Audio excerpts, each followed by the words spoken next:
Papakita ko sa inyo ang ating location.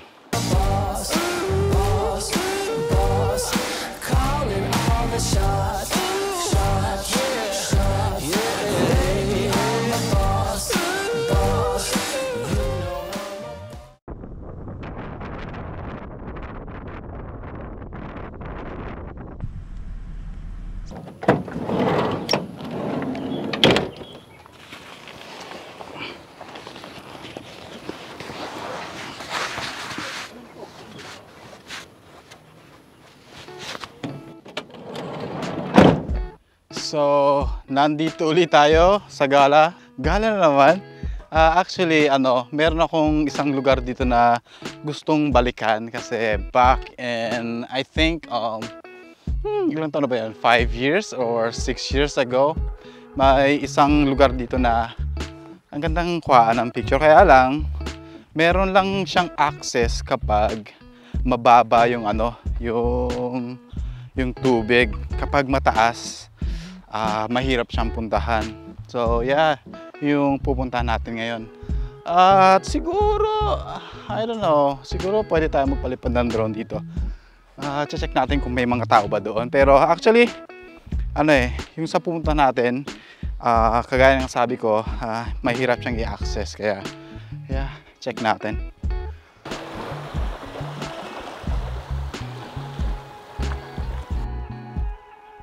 So actually, it's 10 or 15 meters high. Medyo nakakatakot. Yeah. Siguro palipad ako ng drone sandali, ano?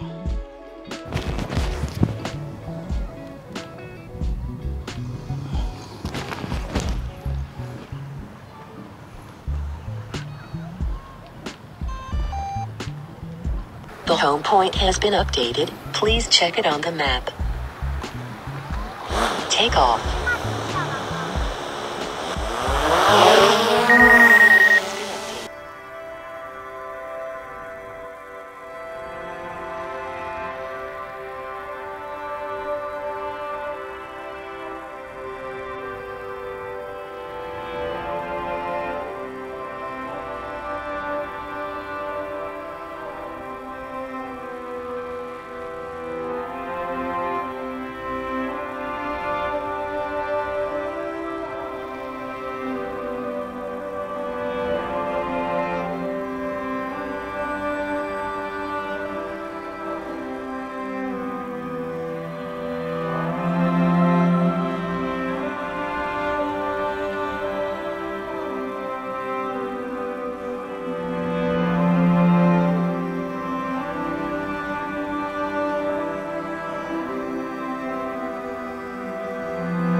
So, yan yung sinasabi kong tatawin natin kapag pupunta tayo doon. Kaya, yeah, try natin. Sigurado mababasa yung sapatos natin na ito. Okay.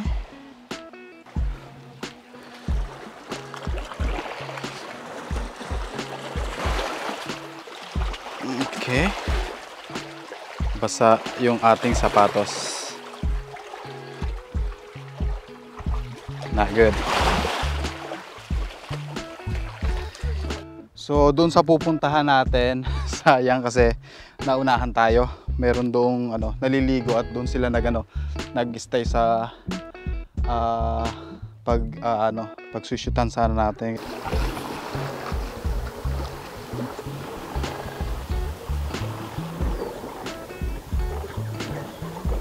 So luckily umalis na sila at pinagbigyan nila ako. So pupunta tayo doon. Very challenging kasi hindi natin alam kung gaano kataas yung tubig mamaya, kaya baka maligo tayo at nakakatakot kasi yung camera natin baka mabasa. Pag nadapa ako dito, lub-lub ng R5 ko, tsaka yung drone, tsaka yung R5C nandito sa backpack ko, lahat yun madidisgrasya. So yan yung challenge natin. Dito tayo sa gilid, dadaan. Okay. Huwag madadapa kasi ingat lang sa steps. Okay. Sana abutin natin yung sunset. Pero malapit na ako. Konting kembot na lang. At konting ingat. Makakarating na rin tayo sa ating paroroonan. At ito na. Wow! Ito na. Ha ha. Wow. Beautiful. So, ang ating challenge ngayon, hindi ko alam kung pa-low tide siya o pa-high tide. Pag pa-high tide siya, yari tayo. Pakita ko sa inyo ang ating location. Ayan ang ating location. Perfect.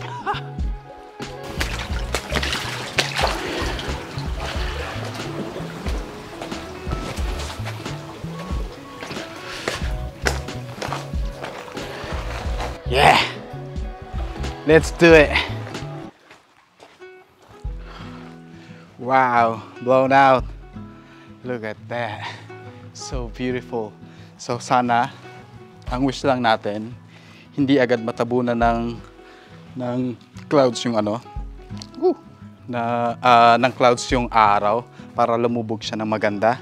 Yeah, I think dati yung shot ko dito ay may photo ako galing sa I think D800 tsaka hindi ko alam kung anong lens yung gamit ko. I think 18mm. Yeah, I think so. Pero ngayon, ang gagamitin natin ngayon ay yung R5. I think R5C tsaka itong 17mm na lens. Mag-setup na tayo kasi I think meron pa tayong konting oras para mag-setup. Ang problema lang maraming yung patak ng tubig galing sa taas. Kaya mababasa yung gear natin nito. Yung tripod ko basang-basa lang eh.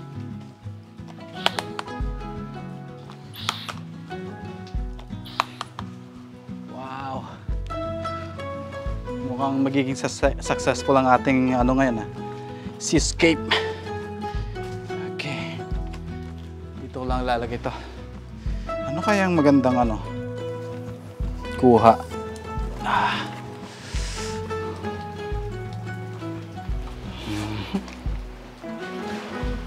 Okay.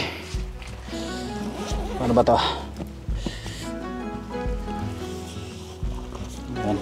Siguro mag-shoot na lang ako sa R5 kasi ang hirap magpalit ng lens. Tumutulo kasi baka mabasa yung sensor natin.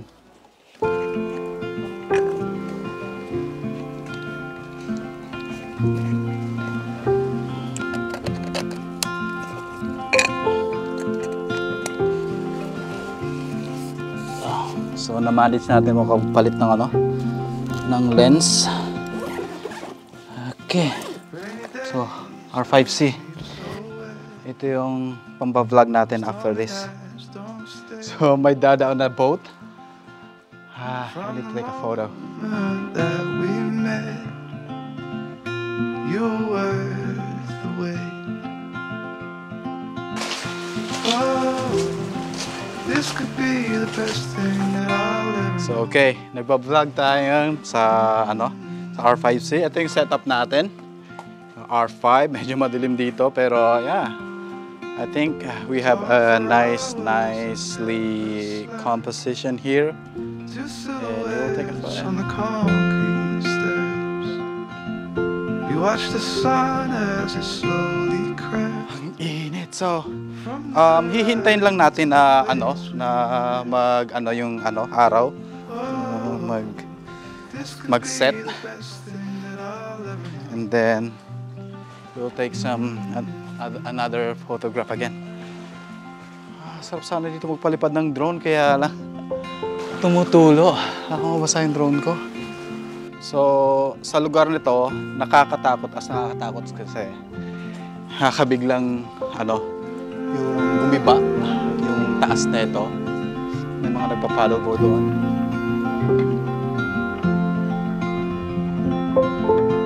Oh, this could be the best thing that I'll ever know.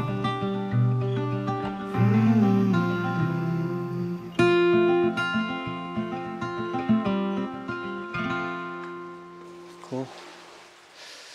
Let's see if we can fly drone from here. Gahanap ako ng pwesto na pwedeng pagpaliparan. I think pwede tayo magpalipad ng drone. Try natin. Okay. Yan si Droney. Yun! Haha!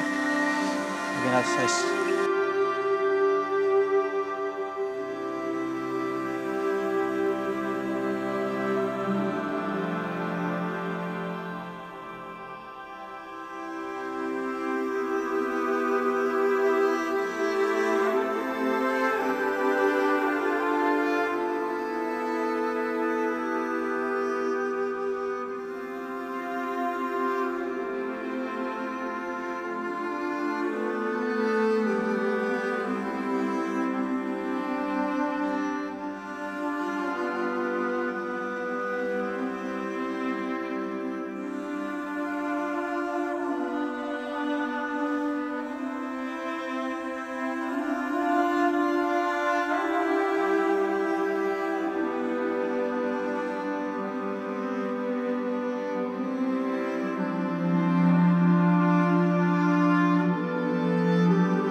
So, paano yan? Hanggang dito na lang ating adventure. Thank you for watching, guys. This is Pinoy photographer JB and hope to see you in our next adventure.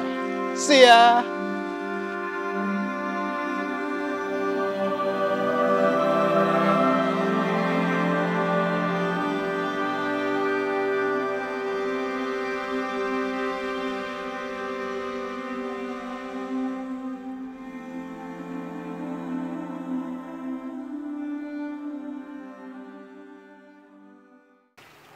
Okay. This is a challenge.